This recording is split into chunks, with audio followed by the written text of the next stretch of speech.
ভাই সাহেব, মতিকে আমি সরিয়ে দিতে চাই এখান থেকে। নাচ গান হই হল্লা এসব যেন ওর জীবনে কোনো দিন না আসে। মনোহর প্রসাদ আশ্চর্য হয়ে গিয়েছিল। এ আবার কি কথা? হ্যাঁ, আনোয়ারি বাইয়ের মেয়ে, সে গান বাজনা শিখবে না? তো কি বেনারসে গিয়ে মালা জপবে বসে বসে? তীর্থ ধর্ম শুরু করবে উঠতি বয়সে? তীর্থ ধর্ম করবে কেন এই বয়সে? সংসার করবে, মনের মানুষকে নিয়ে ঘর পাতবে। নিজের ফেলে আসা সাজানো সংসারের কথা ভেবেই আনোয়ারি বাই উদ্গত নিঃশ্বাস চাপলেন।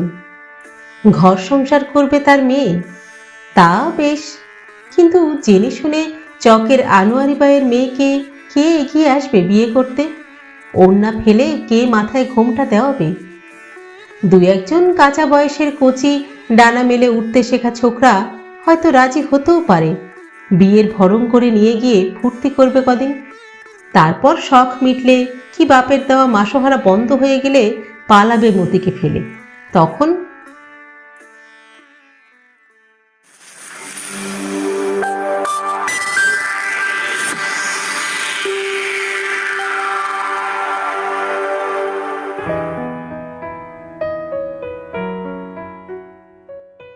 নমস্কার বন্ধুরা, সকলকে স্বাগত জানাই।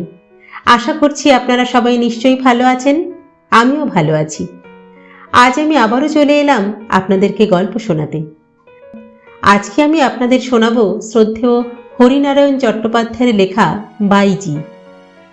তবে গল্প পাঠ শুরু করার আগে বলি, আপনি যদি আমাদের চ্যানেলে আজ প্রথমবারের জন্য এসে থাকেন, তাহলে আমাদের চ্যানেলটি আজই সাবস্ক্রাইব করুন।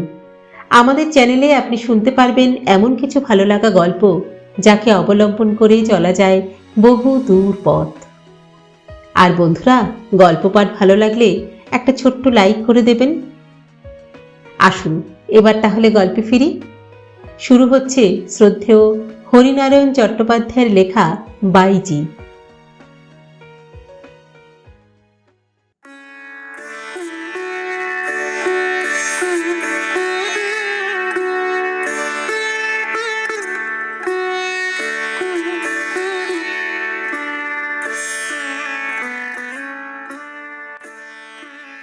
আনোয়ারি বাই ঘরে ঢুকতেই মনোহর প্রসাদ উঠে দাঁড়ালো, হাত কপালে ঠেকিয়ে অভিবাদন করল। তারপর নিজের মেহেদি পাতার রঙে ছোপানো দাড়িতে হাত বোলাতে লাগলো। আনোয়ারি বাই কার্পেটের উপর বসলেন। মনোহর প্রসাদের মুখোমুখি আজকাল বেশিক্ষণ আর দাঁড়িয়ে থাকতে পারেন না। কোমর টনটন করা বাতের মরশুম শুরু হয়েছে। ভরা শীতকালে আর উঠে হেঁটে বেড়াতে দেবে না।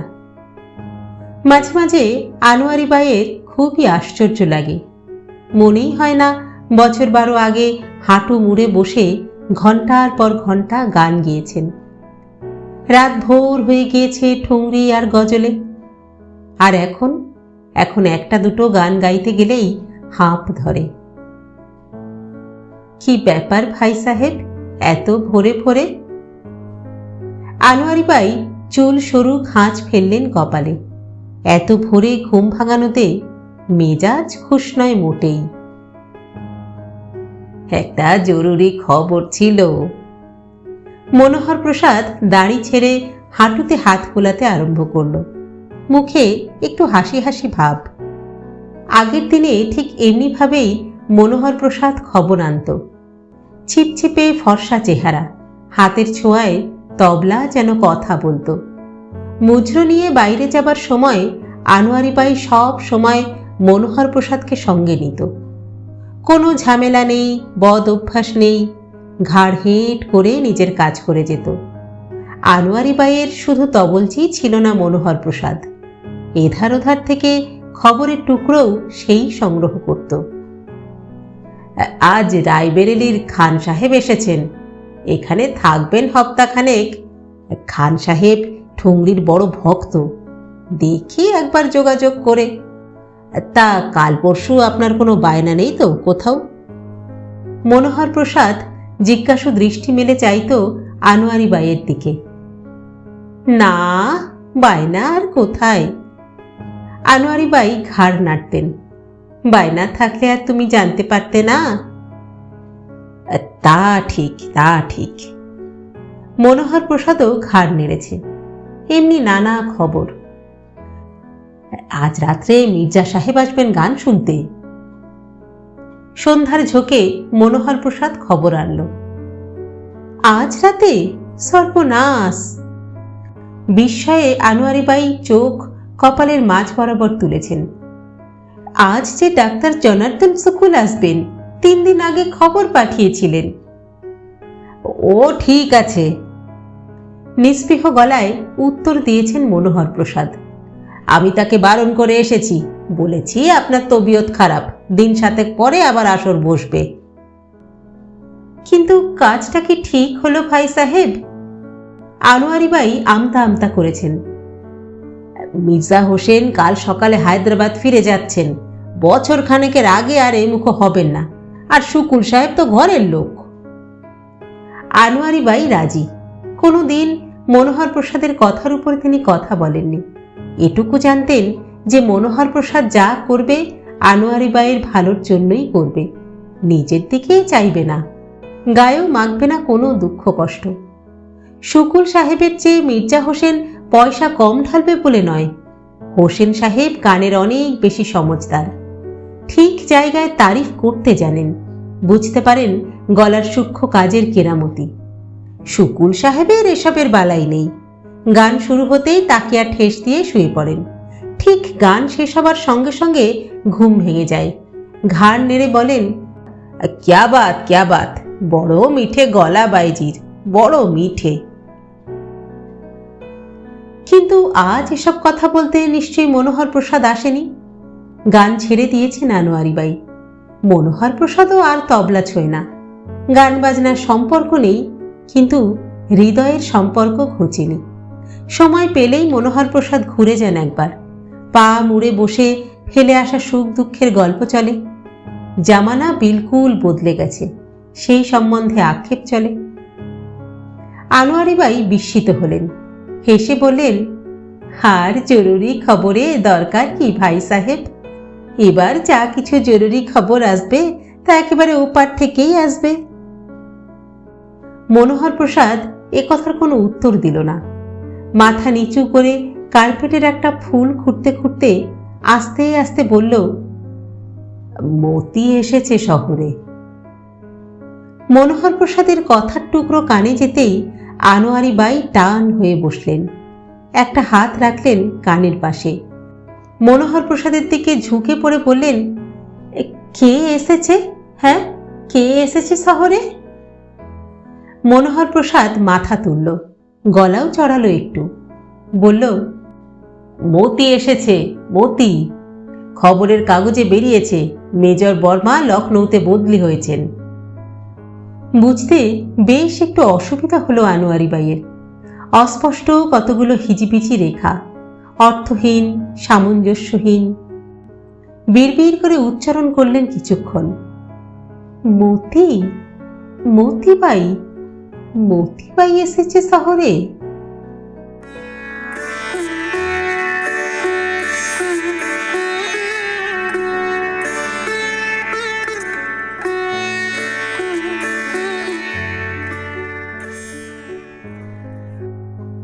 দু একদিনের কথা নয়, 1.5 যুগের বেশি।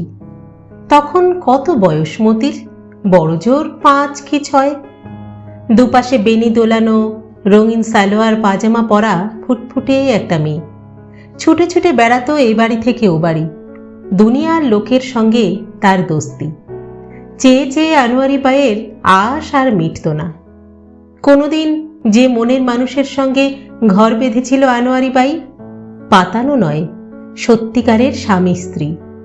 পরের যুগের গজল, ঠুংরি, খেয়ালের সুরে বাঁধা জীবন নয়, পা ফেলা নয়, তবলার বোলের তালে পা মিলিয়ে।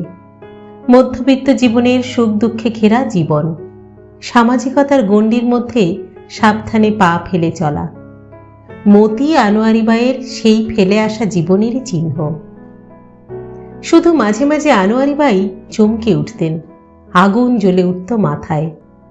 যখন 2-1 গানের ওস্তাদ, আশেপাশের 2-1 রসিক আদমি মতিকে আদর করতে করতে বলতো, আর কেন আনোয়ারি বাই, এবার মেয়েকে গান বাজনা শেখাতে আরম্ভ করো। এখন থেকে শুরু করলে তবে বয়সকালে মার মতো মিঠে গলা পাবে। নাম রাখবে লখনৌর। মুখে আনোয়ারি বাই কিছু বলেননি, কিন্তু মনে মনে শিউরে উঠেছেন। মানুষজন সব সরে যেতে, বাড়ি খালি হয়ে যেতে মতিকে বুকে জড়িয়ে অঝোরে কেঁদেছেন। মতির ঠোঁটে গালে চুমু খেতে খেতে বলেছেন, না না না না, তোকে তোকে আমি কিছুতেই কিছুতেই এ পথে নামতে দেব না, কিছুতেই না, কিছুতেই না। মনের ইচ্ছাটা আড়ালে ডেকে মনোহর প্রসাদকে বলেও ছিলেন অনেকবার, ভাই সাহেব, মতিকে আমি সরিয়ে দিতে চাই এখান থেকে। নাচ গান হই হল্লা এসব যেন ওর জীবনে কোনো দিন না আসে। মনোহর প্রসাদ আশ্চর্য হয়ে গিয়েছিল। এ আবার কি কথা? হ্যাঁ, আনোয়ারি বাইয়ের মেয়ে, সে গান বাজনা শিখবে না? তো কি বেনারসে গিয়ে মালা জপবে বসে বসে? তীর্থ ধর্ম শুরু করবে উঠতি বয়সে? তীর্থ ধর্ম করবে কেন এই বয়সে? সংসার করবে, মনের মানুষকে নিয়ে ঘর পাতবে। নিজের ফেলে আসা সাজানো সংসারের কথা ভেবেই আনোয়ারি বাই উদ্গত নিঃশ্বাস চাপলেন। ঘর সংসার করবে তার মেয়ে, তা বেশ, কিন্তু জেনে শুনে চকের আনোয়ারি বাইয়ের মেয়েকে কে এগিয়ে আসবে বিয়ে করতে? ওড়না ফেলে কে মাথায় ঘোমটা দেওয়াবে? দু একজন কাঁচা বয়সের কচি ডানা মেলে উঠতে শেখা ছোকরা হয়তো রাজি হতেও পারে। বিয়ের ভরণ করে নিয়ে গিয়ে ফুর্তি করবে কদিন, তারপর শখ মিটলে কি বাপের দেওয়া মাসোহারা বন্ধ হয়ে গেলে পালাবে মতিকে ফেলে। তখন কাজটা যে সোজা নয় তা আনোয়ারি বাই ভালোই জানেন, আর জানেন বলেই মনোহর প্রসাদকে ডেকেছেন শলা পরামর্শ করতে। একটা উপায় আছে ভাই সাহেব। আনোয়ারি বাই এগিয়ে এসে একটা হাত রাখলেন মনোহর প্রসাদের হাতের উপর। কি উপায়? মনোহর প্রসাদ নড়ে চড়ে সোজা হয়ে বসল। বার কয়েক ঢোক গিললেন আনোয়ারি বাই। কপালে জমে ওঠা ঘামের বিন্দু সুরভিত রুমাল দিয়ে মুছে নিলেন। তারপর বললেন, এমন করা যায় না ভাই সাহেব যে আনোয়ারি বাইয়ের মেয়ে নয় মতি, ছেলেবেলায় বাপ মা হারা কোনো অনাথ, তিন কুলে দেখবার কেউ নেই, কোনো ভদ্রলোক যার ছেলেপিলের সাধ অথচ ভগবান কিছু পাঠাননি কোলে, তেমন কেউ কি মতিকে নিতে পারে না? নিজের মেয়ের মতন মানুষ করতে কি পারে না? সর্বনাশ, বিলিয়ে দেবেন মেয়েকে? কিন্তু মেয়েকে ছেড়ে আনোয়ারি বাই আপনি নিজেই বা বাঁচবেন কি করে? আনোয়ারি বাই যে বাঁচতে চায় না, মেয়েকে বাঁচাতে চায় ভাই সাহেব। আনোয়ারি বাইয়ের গলা ধরা ধরা। মনোহর প্রসাদ বোঝাতে চেষ্টা করল, ব্যাপারটা আনোয়ারি বাই ভালো করে ভেবে দেখুন। হঠাৎ উচ্ছ্বাসের ঘোরে এমন একটা কাজ করলে আফসোসের অন্ত থাকবে না। শেষ জীবনে যখন পঙ্গুত্বের অভিশাপ নামবে, দেহ জরাগ্রস্ত হবে, হাজার চেষ্টা করলেও গলায় মিঠে সুর ফুটবে না, তখন এই মেয়েকে আশ্রয় করেই তো বাঁচতে হবে। এরই রোজগারে দিন কাটাতে হবে। আর কি অবলম্বন থাকবে তখন? অবলম্বন? আনোয়ারি বাই হাসলেন, করুণ হাসি। মনোহর প্রসাদের দিকে চেয়ে বললেন, শেষ জীবনে মেয়ের চেয়ে আরো বড় কিছু অবলম্বনের খোঁজ করব ভাই সাহেব। সারাটা জীবন তো ছিনিমিনি খেললাম নিজেকে নিয়ে, তখন না হয় মালিকের কথা ভাবব, তার হাতেই ছেড়ে দেব নিজেকে। এর উপর আর কথা চলে না। তবু মনোহর প্রসাদ একবার শেষ চেষ্টা করলেন, কিন্তু মতি কি থাকতে পারবে আপনাকে ছেড়ে? আনোয়ারি বাই আবার হাসলেন। মানুষের পরমায়ুর কথা কি কেউ বলতে পারে ভাই সাহেব? হঠাৎ যদি মারাই যায় আনোয়ারি বাই, তাহলেও তো আমাকে ছেড়েই থাকতে হবে মতিকে। হাজার কাঁদলেও তো আমাকে আর ফিরে পাবে না, তাই না? না ভাই সাহেব, না। আনোয়ারি বাই গলার সুর নরম করলেন, ভেজা ভেজা স্বর। একটা বন্দোবস্ত আপনাকে করতেই হবে। মতিকে আমি এই নরকে আর বাড়তে দেব না। ওকে ওকে কোথাও সরিয়ে দিতেই হবে, তুলে দিতে হবে কোনো ভদ্রলোকের হাতে। মনোহর প্রসাদ ঘাড় নেড়েছিলেন বটে, কিন্তু কোনো সুবিধা করতে পারেননি। আনোয়ারি বাই কিন্তু ভোলেননি কথাটা। গান বাজনা শেষে ক্লান্ত চোখ দুটি তুলে সেই এক মিনতি জানিয়েছিলেন মনোহর প্রসাদকে, আর দেরি নয়, মেয়ে বড় হচ্ছে, বুঝতে শিখছে, যা কিছু করতে হয় এই বেলা। গাছ একটু বড় হয়ে গেলেই তাকে ওপড়ানো মুশকিল।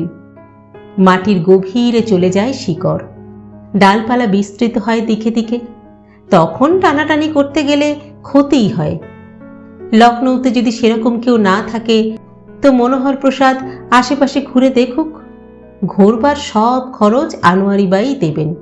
কিন্তু আর দেরি নয়।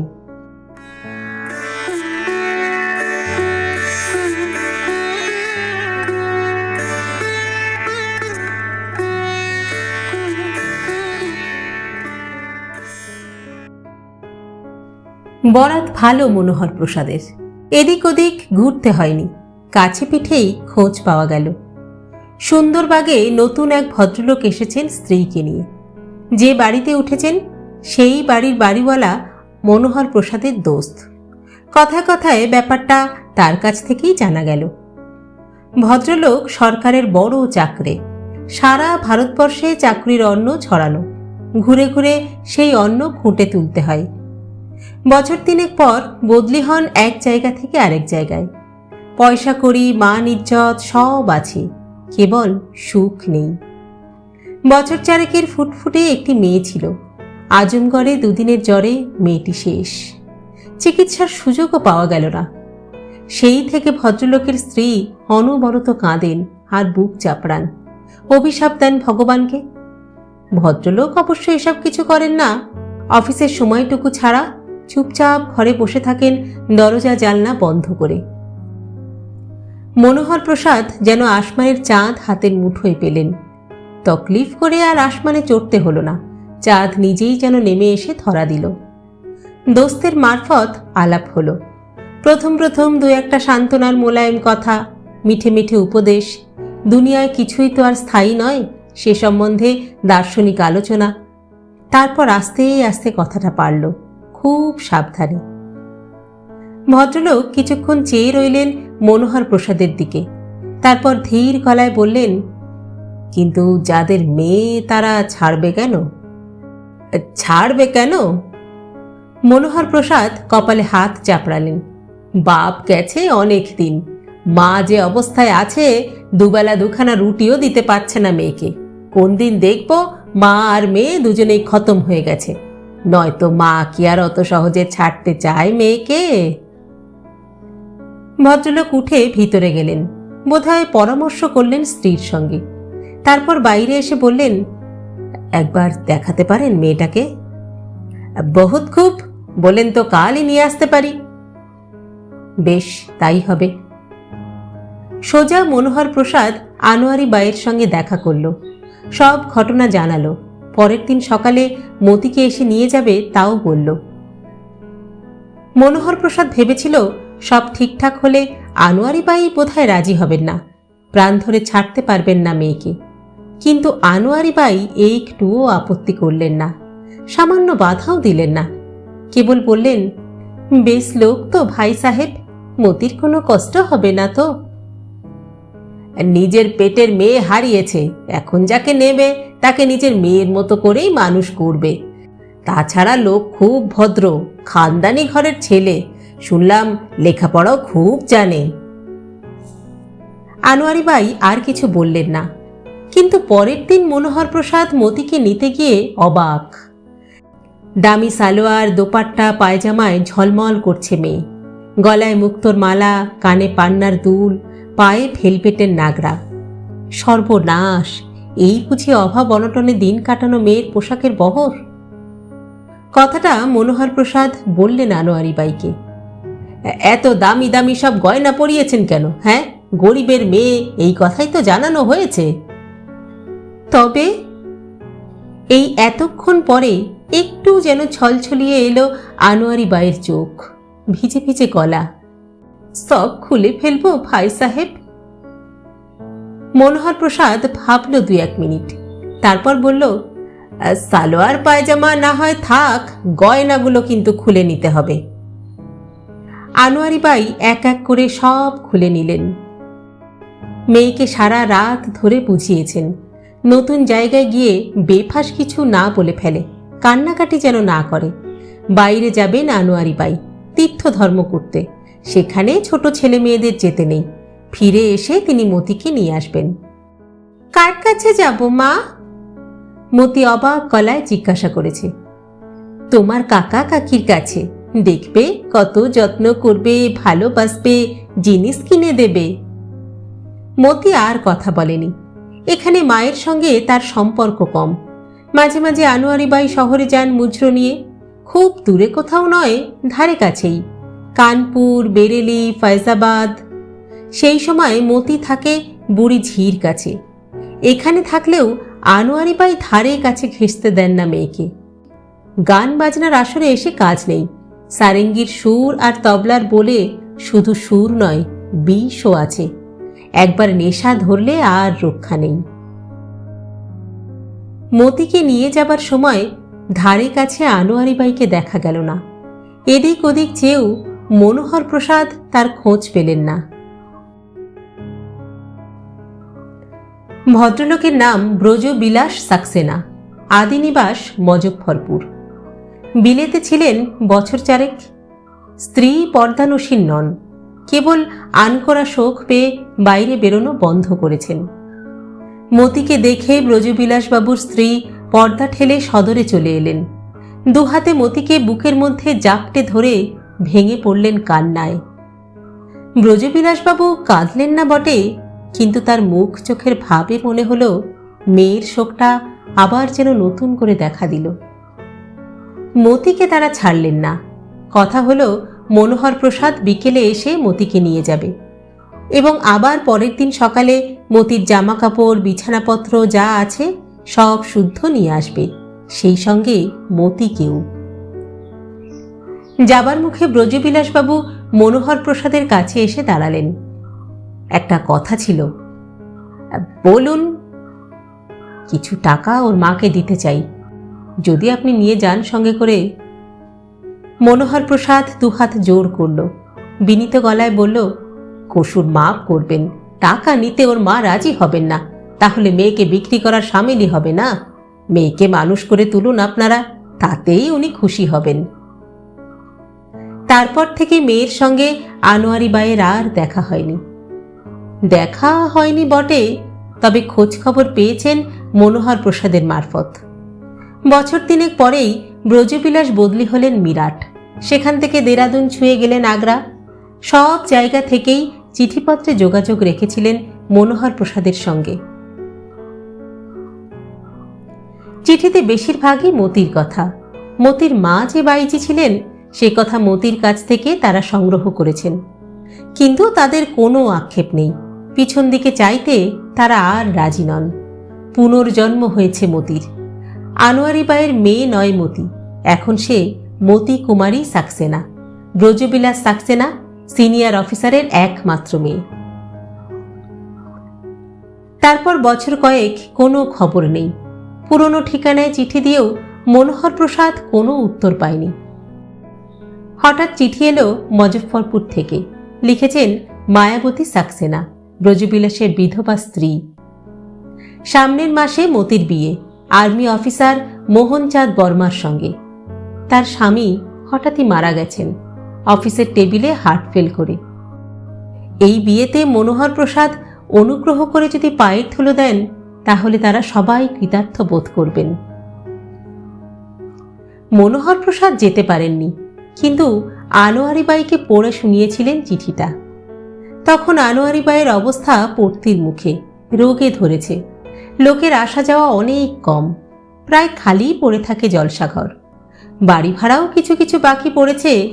ভাবছেন সরে গিয়ে কোথাও আরও ছোট বাড়ি ভাড়া করবেন, চকের আরও ভিতর দিকে। সেদিন বাক্স হাতড়ে একটা মুক্তোর মালা বের করেছিলেন আনোয়ারি বাই। ঝুটো নয়, খাঁটি মুক্ত। বোম্বাইয়ের আমির মকবুল আলীর উপহার। খুব বড় বড় জায়গায় যেতে আসতে আনোয়ারি বাই গলায় দিতেন। মতির বিয়েতে সেটাই তিনি পাঠিয়ে দিলেন।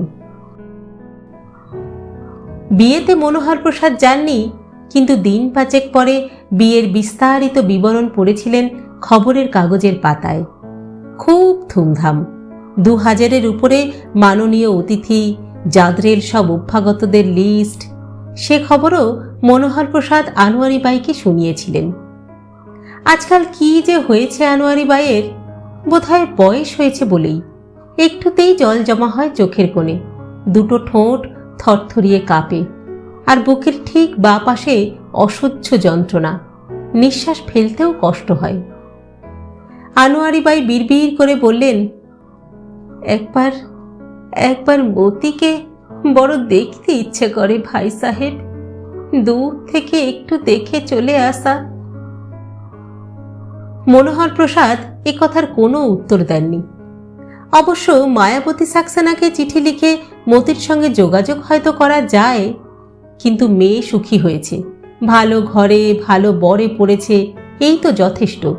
চোখে দেখতে যাওয়া মানেই তো মায়া বাড়ানো, আরও কষ্ট পাওয়া। মনোহর প্রসাদ লাঠিতে ভর দিয়ে আস্তে আস্তে উঠে গিয়েছিল। তারপর কয়েক বছর আর কোনো খোঁজখবর নেই, কোনো চিঠিপত্র দেননি মায়াবতী সাক্সেনা। মাঝে মাঝে দেখা হলেই আনোয়ারি বাই বলেছে, আর কটা দিনই বা বাঁচবো ভাই সাহেব, যাবার আগে একবার একবার বড় দেখতে ইচ্ছে করছে মতিকে। মনোহর প্রসাদ আমল দেননি, বলা যায় না, মেয়ে মানুষের মন। এমনিতে আনোয়ারি বাই খুবই শক্ত, বাইরে কাঠিন্যের দুর্ভেদ্য আবরণ, কিন্তু চোখের সামনে নিজের মেয়েকে দেখতে পেলে সে নির্মুখ হয়তো খসে পড়বে, কেঁদে ফেলবেন হয়তো আনোয়ারি বাই। অযথা একটা গোলমালের সৃষ্টি হবে, আর্মি অফিসার মোহনচাঁদ বিরক্ত হবেন। এই নিয়ে স্বামী স্ত্রীর মধ্যে মনোমালিন্য হওয়াও বিচিত্র নয়। হঠাৎ এক সকালে খবরের কাগজটা উল্টাতে উল্টাতে মনোহর প্রসাদের চোখে পড়ে গেল। বারবার পড়ল খবরটা, কাগজটা চোখের কাছ বরাবর নিয়ে। তারপর খবরটা নিয়ে গেল আনোয়ারি বাইয়ের কাছে। মেজর মোহনচাঁদ বর্মা জলন্ধর থেকে বদলি হয়েছেন লখনৌ, সামনের সোমবার থেকেই নতুন কার্যভার গ্রহণ করবেন। আনোয়ারি বাই এগিয়ে এসে একেবারে মনোহর প্রসাদের দুটো হাত জড়িয়ে ধরলেন। ভাই সাহেব, আমি মতিকে দেখবো ভাই সাহেব, চুপচাপ একটু দেখেই চলে আসবো, ওর বাড়ির রাস্তায় বসে থাকবো, ও বাইরে বেরোবার সময় একবার একবার শুধু চোখের দেখা দেখবো। ভাই সাহেব, এইটুকু উপকার আপনাকে করতেই হবে। আমি বেশ বুঝতে পারছি, আর বেশি দিন আমার নেই ভাই সাহেব, আর বেশি দিন আমার নেই।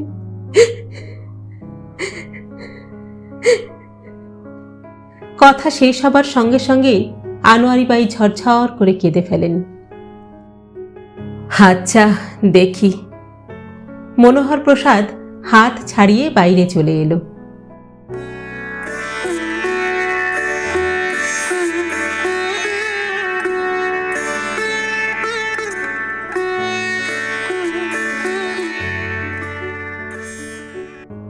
বাইরে চলে এলো বটে, কিন্তু কথাটা ভুলল না। বিকেলের দিকে টাঙায় চড়ে হাজির হলো বাদশাবাগে। বেশি ঘুরতে হলো না, রাস্তার উপরেই খাসা ঝকঝকে দোতলা, বোগেনভিলিয়ার গেট, নিচু পাঁচিল, আইভি জড়ানো রাস্তা থেকেই পুরো লন নজরে আসে। বাহারে গাছের ছিটে দেওয়া মখমল নরম লন। এগিয়ে গিয়ে তকমা আটা দারোয়ানের সঙ্গেও মনোহর প্রসাদ আলাপ জমিয়ে ফেলল। মেহমান আদমি, ঘুরে ঘুরে দেখছে সারা শহর। চমৎকার বাড়ি, যেমন বাড়ি তেমনি বাগান। তা ভাগ্যবান মালিকটিকে? মালিক হলো আদওয়ানি সাহেব। দারোয়ানের ভাগ্যে এমন শ্রোতা সচরাচর জোটে না। টুলে বসে আয়েশ করে আস্তে আস্তে সে বলতে শুরু করলো। উপস্থিত ভাড়া নিয়েছেন মেজর বর্মা, নতুন এসেছেন এখানে। সামনের রোববারে খানা পিনা আছে, শহরের জাদরে সব লোকদের আমন্ত্রণ। এখানকার সমাজে পরিচিত হতে চান মেজর সাহেব। বটে? মনোহর প্রসাদ কল্পিত বিস্ময়ে চোখ কপালে তুলল। তা খানা পিনা হবে কোথায়? হ্যাঁ, কার্লটন হোটেলে? হোটেলে কেন, সাহেব এই লনেই বন্দোবস্ত করতে বলেছেন, বাইরের লনই তো ভালো। দারোয়ান বিজ্ঞের মতন ঘাড় নাড়ল। তা তো নিশ্চয়ই, তা তো নিশ্চয়ই। সঙ্গে সঙ্গে সায় দিল মনোহর প্রসাদ। তারপর একটু থেমে বলল, বিবিজি নেই বাড়িতে, না সাহেব একা? হ্যাঁ, বিবিজি আছেন বই কি, জিনিস কিনতে হজরতগঞ্জ গেছেন। বিবিজি তো সব, তিনি ঘোরান আর সাহেব ঘোরেন। দারোয়ানের গলা পরিহাস তরল। মনোহর প্রসাদ আর কথা বাড়াল না, ধন্যবাদ জানিয়ে টাঙ্গায় এসে উঠল। ওই কথাই ঠিক হলো, সন্ধ্যার ঝোঁকে মনোহর প্রসাদ টাঙ্গা নিয়ে আসবে। আনোয়ারি ভাই সঙ্গে যাবেন। নিচু পাঁচিল, রাস্তা থেকে দেখার কোনো অসুবিধা নেই। আর তেমন হলে বেড়ার কাজ ঘেঁষে দাঁড়ালেই চলবে। দারোয়ানের সঙ্গে আলাপ হয়েছে, ভিতরে না ঢুকতে দিতে পারে, বেড়ার বাইরে দাঁড়ালে আপত্তি করবে না। খানা পিনার ব্যাপার যখন, লনে আলোর বন্দোবস্ত নিশ্চয়ই থাকবে। আনোয়ারি ভাইয়ের দেখতে কোনো অসুবিধা হবে না, ঠিক চিনতে পারবেন আত্মজাকে। চোখ ভরেই শুধু নয়, মন ভরেও দেখতে পাবেন। টাঙ্গায় উঠেই আনোয়ারি বাই অস্বস্তি বোধ করলেন। বুকের বাঁদিকে তীব্র ব্যথা, টনটন করে উঠল চোখের দুটো পাতা। কি হলো, কষ্ট হচ্ছে? মনোহর প্রসাদ আনোয়ারি বাইয়ের দিকে ঝুঁকে পড়ল। না, ঘাড় নাড়লেন আনোয়ারি বাই। কোনো কষ্ট হচ্ছে না, কেবল বুকের ভিতর একটা অসহ্য দাপাদাপি। এত বছর পরে মেয়েকে দেখতে পাবেন, যে মেয়েকে দুহাত দিয়ে সরিয়ে দিয়েছেন পঙ্কিল পরিবেশ থেকে, বাইজির ঘৃণ্য জীবন থেকে উন্নীত করেছেন গৃহবধূর পর্যায়ে। তাই বুঝি হৃদয়ে অধৈর্য হয়ে পড়েছে, অপেক্ষা করতে আর মন সরছে না। টাঙ্গা যখন গিয়ে পৌঁছল, তখন অতিথি অভ্যাগতরা সবাই এসে গিয়েছেন। জোর বাতির নিচে ঝলমলে রঙিন পোশাকের সার। এত দূর থেকেও প্রসাধনের উগ্র গন্ধ পাওয়া গেল, মদির সুবাস। কিছু কিছু লোককে মনোহর প্রসাদ চিনতে পারল, শহরের সম্ভ্রান্ত পরিবার। আমিনাবাদের রিটায়ার্ড জর্জ, কেশরী শুকুল থেকে শুরু করে নবাবের বংশধর আমিন উদ্দিন, সেরা ব্যবসায়ী মিস্টার মোদির পাশাপাশি ব্যাংকের জেনারেল ম্যানেজার হেনরি উড, তাদের সঙ্গে রয়েছেন আত্মীয়া আর বান্ধবীর দল। কলরবে জায়গাটা সরগরম। মাঝখানে মেজর বর্মাকে দেখা গেল, ঘুরে ঘুরে তদারক করছেন, মাঝে মাঝে চোখ ফেরাচ্ছেন বাড়ির দিকে, স্ত্রীর আসার প্রত্যাশায়। দারোয়ান বলল, মেম সাহেব এখনো নামেননি, বোধহয় সাজছেন। আনোয়ারি বাই এক দৃষ্টে চেয়ে রইলেন গাড়ি বারান্দার দিকে। ওইখান দিয়েই তো মতি আসবে, আনোয়ারি বাইয়ের আত্মজা, তাঁরই রক্ত মাংসে গড়ে তোলা স্বতন্ত্র সত্তা। হঠাৎ আলোড়ন উঠল অতিথিদের মধ্যে, সবাই দাঁড়িয়ে উঠলেন। মেজর বর্মা এগিয়ে গেলেন দু এক পা। পাতলা ফিনফিনে ব্লাউজ, কোটি উদ্ঘাটিত, হালকা সবুজ রঙের আরও পাতলা শাড়ি, অন্তর্বাস দিনের আলোর মতন স্পষ্ট। আঁকা ঠোঁটে কৃত্রিম লালিমা, দুগালে রুজের রক্তিম আমেজ, সুরমা টানা দুটি চোখকে আয়ত করার দুর্লভ প্রচেষ্টা, চূড়ো বাঁধা কটা চুলের রাশ। চেয়ে চেয়ে দেখলেন আনোয়ারি বাই। সেদিনের সে মেয়েটির সামান্যতম পরিচয় নেই মিসেস বর্মার মধ্যে। শান্ত সুন্দর মেয়েটা কি মন্ত্রে রূপান্তরিত হলো আজকের এই উৎকট বিলাসিনীতে। যে পোশাক পরে আনোয়ারি বাই নিভৃতে বিশেষ কোনো অতিথির সামনে আসতেও লজ্জা পেতেন, কি করে মতি হাজার অতিথির মাঝখানে এসে দাঁড়ালো সেই পোশাকে। মিসেস বর্মাকে নিয়ে তখন যেন লোফালুফি শুরু হলো। অপূর্ব ভঙ্গিতে মতি এক টেবিল থেকে অন্য টেবিলে সরে সরে যেতে লাগলো। কোথাও কোনো পুরুষের চটুল উক্তিতে নিচু হয়ে তার গালে আলতো করাঘাত করে বলল, নটি বয়। আবার কোথাও কোনো পুরুষের বাটন হোল থেকে গোলাপ তুলে নিয়ে নিজের করবিতে গাঁথল। কারো টেবিলে বসে হেসে গড়িয়ে পড়ল অতিথির গায়ের উপর। লিপস্টিক রক্তিম ঠোঁট দুটো ফাঁক করে মোহিনী হাসি উপহার দিয়ে আবার সরে গেল অন্য টেবিলে। মনোহর প্রসাদের টনক নড়ল আচমকা মণিবন্ধে টান পড়তে। হাত দিয়ে মুখ ঢেকে আনোয়ারি বাই কান্নায় ভেঙে পড়েছেন। থরথর করে কাঁপছে গোটা শরীর। টাঙা অপেক্ষা করছিল, আর দেরি করল না মনোহর প্রসাদ। সাবধানে আনোয়ারি বাইকে ধরে গাড়িতে নিয়ে এলো। কি ভাগ্যিস জোর ব্যান্ড শুরু হয়েছে লনে। আনোয়ারি বাইয়ের উচ্ছ্বসিত কান্নার আওয়াজ তাই কারও কানে যায়নি। কি হয়েছে আপনার? হ্যাঁ, শরীর খারাপ লাগছে? মনোহর প্রসাদ উদ্বিগ্ন গলায় প্রশ্ন করল। এত দিন পরে নিজের মেয়েকে চোখের সামনে দেখলে কষ্ট হওয়া তো খুবই স্বাভাবিক।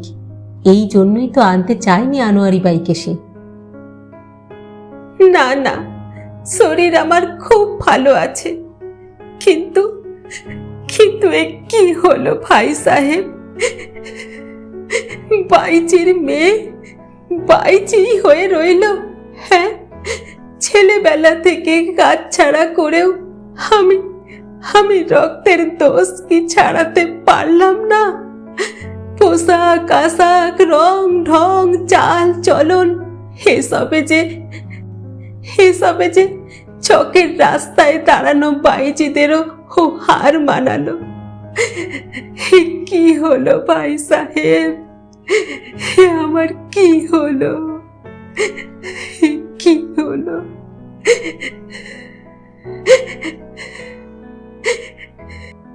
দু হাতে মুখ ঢেকে আনোয়ারি বাই আবার কান্নায় ভেঙে পড়লেন।